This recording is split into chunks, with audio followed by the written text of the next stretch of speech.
नमस्कार, मैं जितेंद्र चतुर्वेदी। बात उसकी करेंगे जिसकी अनदेखी की जा रही है। कमाल देखिए, सोने के बिकने की झूठी खबर आती है और उस पर घंटों बहस कर ली जाती है। एक कॉकरोच पार्टी पैदा होती है, उसे लेकर पूरा विमर्श गढ़ा जाने लगता है। राहुल गांधी आर्थिक सुनामी की बात करते हैं और उस पर घंटों खर्च कर दिए जाते हैं, लेकिन जो बात मुद्दे की है और वाकई में जिस पर चर्चा होनी चाहिए उसकी बड़े ही तरीके से सलीके से अनदेखी की जा रही है, जबकि वो आज के दौर में विमर्श का सबसे बड़ा विषय होना चाहिए। और ये मैं क्यों कह रहा हूँ?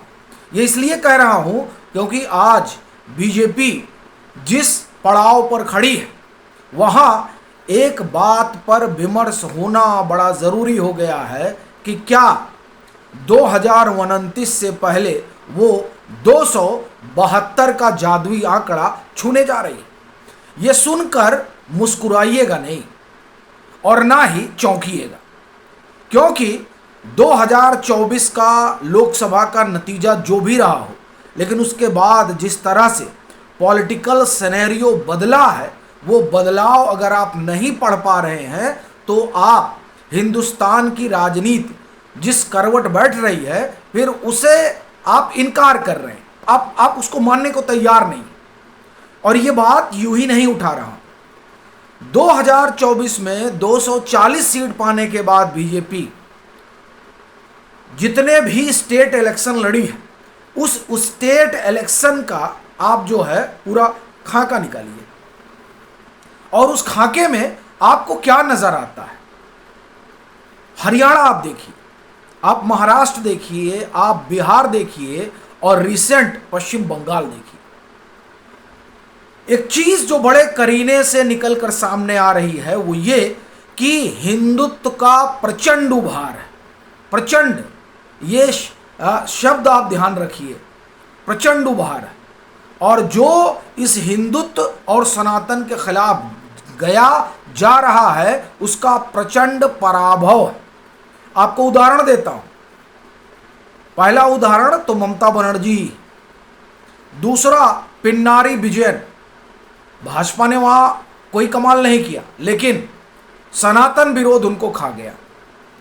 एमके स्टालिन, सनातन विरोध उनको निगल गया, पता भी नहीं चला। यह है साहब असर किसका? हिंदुत्व का। मतलब जहां बीजेपी नहीं भी है वहां भी सनातन दौड़ रहा है। ये आप समझिए कि एक तरीके का जो हिंदुत्व का पॉलिटिक्स है उस पॉलिटिक्स का ये हलचल है। और ये हलचल अपने पूरे आप ये कहें कि प्रचंड स्वरूप में जिन राज्यों का मैंने जिक्र किया वहां वो दिखा। और अभी रिसेंट आप देखिए कि पश्चिम बंगाल में, अब आप कहेंगे तो पश्चिम बंगाल में दिखा, बाकी राज्यों में दिखा, तो इसका मतलब क्या हुआ कि बीजेपी 272 चली जाएगी? अच्छा, आप में से कई एक दर्शक कहेंगे कि आप तो लंबे समय से कह रहे हैं। आप गौर करिए, हम लंबे समय से कह रहे हैं और आज जब हम बात कर रहे हैं तो बीजेपी गठबंधन कहां खड़ा है। यह है हिंदुत्व की ताकत और यह है संख्या बल का नजारा। जो आप देखिए कि आज बीजेपी दोबारा डिलिमिटेशन बिल और विमेन रिजर्वेशन बिल लाने जा रही है मानसून सत्र में। क्यों लाने जा रही है? क्या उसको इस बात का शौक है कि हम बार बार जो है लाएं और हमारा जो बिल है वो फेल हो जाए? नहीं साहब, बीजेपी इस बार उस 2/3 मेजॉरिटी के तहत काम कर रही है। समझ रहे हैं आप? अब इसमें 272 वाला मैं आपको एंगल देता हूं कि कैसे हो रहा है, लेकिन जो ये 2/3 मेजॉरिटी वाला मसला है इसको आप करीने से समझिए। पश्चिम बंगाल चुनाव से ठीक पहले विमेन रिजर्वेशन बिल लाया गया था। आपका ये चुनाव ही चल रहा था, चुनावी घोषणा हो चुकी थी। टीएमसी समेत तमाम दलों ने विरोध किया। क्या हश्र हुआ? अभी उत्तर प्रदेश के चुनाव के ठीक पहले लाया जा रहा है। आपको लगता है समाजवादी पार्टी हिम्मत जुटा पाएगी? और आप गजब की चीज देखिए हिंदुत्व का असर। अविक्तेश्वरानंद यूपी में गौ रक्षा अभियान चला रहे हैं। वो सीधा जो है एक पॉलिटिकल अभियान है, और उस पॉलिटिकल अभियान के मंच पर समाजवादी पार्टी दिखाई देती है। आप जरा कहिए अखिलेश यादव से कि वो बना लें गौ रक्षा अपने पार्टी का एजेंडा, तो जो वोट मिल रहा है वो नहीं मिलेगा, सब भाग जाएंगे। ये मैं आपको इसलिए बता रहा हूं चूंकि जो 272 का हमने आपको आंकड़ा दिया, और दूसरा ये दिया कि 2/3 बहुमत ये लोकसभा और राज्यसभा में जुटाने में लगे हुए हैं, वो दरअसल कहां से जुटेगा? ये समाजवादी पार्टी सरीखे लोग। और ऐसा नहीं कि अखिलेश बड़े मन से चाहते हैं, 37 सांसद हैं उनके, चुनाव कैसे जीतोगे? फिर चुनकर आना है, और अगर फिर चुनकर आना है तो आपको उसी जनता के बीच में उतरना पड़ेगा जो जय श्री राम का नारा लगा रही है, जो योगी आदित्यनाथ और प्रधानमंत्री नरेंद्र मोदी के पीछे लामबंद है। आपको उसी से वोट मांगना है। समझ रहे हैं आप? यही काम पश्चिम बंगाल में हुआ। 2 चीजें हुई, एक तो हिंदुत्व और दूसरा महिला आरक्षण बिल। ममता बनर्जी को राम के नाम से ही परहेज था, कोई जय श्री राम बोल देता था तो कौन है कौन है कौन है खोजती रहती थी। अखिलेश यादव को वहां तक जाने में परहेज है। अब आप देखिए, ये 2 परहेज वाले एक साथ हैं। एक परहेज वाले का क्या हाल हुआ ये किसी से छिपा नहीं है, और उनकी पार्टी के जो सांसद हैं वो कभी भी बीजेपी में आ सकते हैं। अब बीजेपी लेगी नहीं लेगी मैं ये नहीं कहने जा रहा हूँ, या वो जो टीएमसी नामक अलग पार्टी बन रही है उस पार्टी का हिस्सा रहेंगे और भाजपा को बाहर से समर्थन करेंगे, ये मुझे नहीं पता।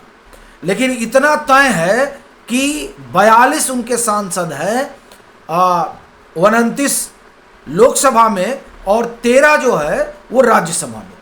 तो उस 28 में से 29 में से एक का निधन हो चुका है, तो आप ये कहें कि 41 है, और उस 41 में महज 5 इनके पास हैं।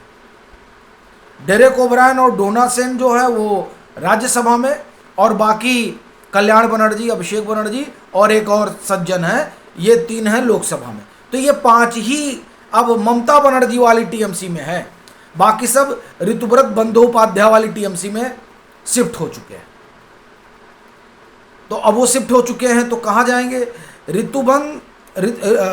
बंदोपाध्याय ने पार्टी अलग बनाई शुभेंदु अधिकारी से मिलने के बाद। ये खबर है, आप जाकर वेरीफाई कर सकते हैं। तो आप देखिए वहां क्या हुआ। वहां 2 ही चीज हुई, जय श्री राम से नफरत था और विमेन रिजर्वेशन बिल के खिलाफ थी। खेल हो गया। 3 पार्टियां जो है कांग्रेस के अलावा जिनके पास खूब सारे सांसद हैं, डीएमके, समाजवादी पार्टी और टीएमसी का हाल आपने देख लिया। डीएमके ने सनातन विरोध किया तो उसका खतरा आपने देख लिया।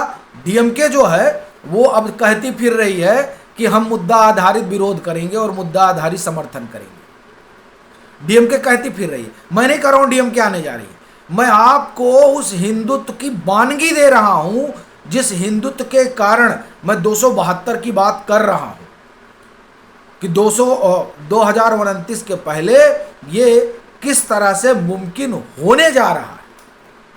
जादुई आंकड़ा, मैं 360 की बात ही नहीं कर रहा, मैं तो सिर्फ बीजेपी 272 की बात कर रहा हूं। उत्तर प्रदेश में वही होगा जो पश्चिम बंगाल में हुआ है।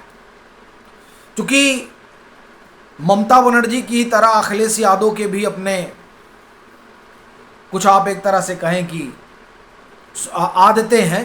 हालांकि अभी अविक्तेश्वरानंद के उस पर ठिया पर ये लोग जा रहे हैं। ठिया बोले तो उन्होंने 403 विधानसभा सीटों का दौरा करने का बीड़ा उठा रखा है। 1 महीना संभवतः हो गया। और ये बीड़ा उन्होंने क्यों उठाया है? ये बीड़ा उन्होंने उठाया है सत्ताधारी दल पर चोट पहुंचाने के लिए।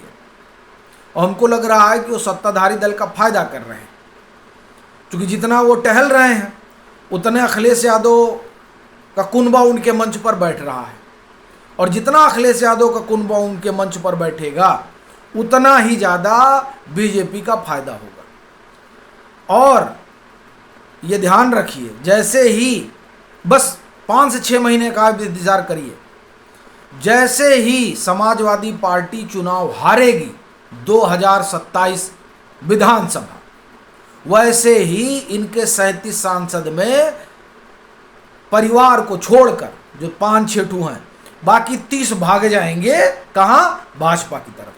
ये लिख कर रख लीजिए। तो 25 टीएमसी के और 30 समाजवादी पार्टी के, कितना हो गया? 55।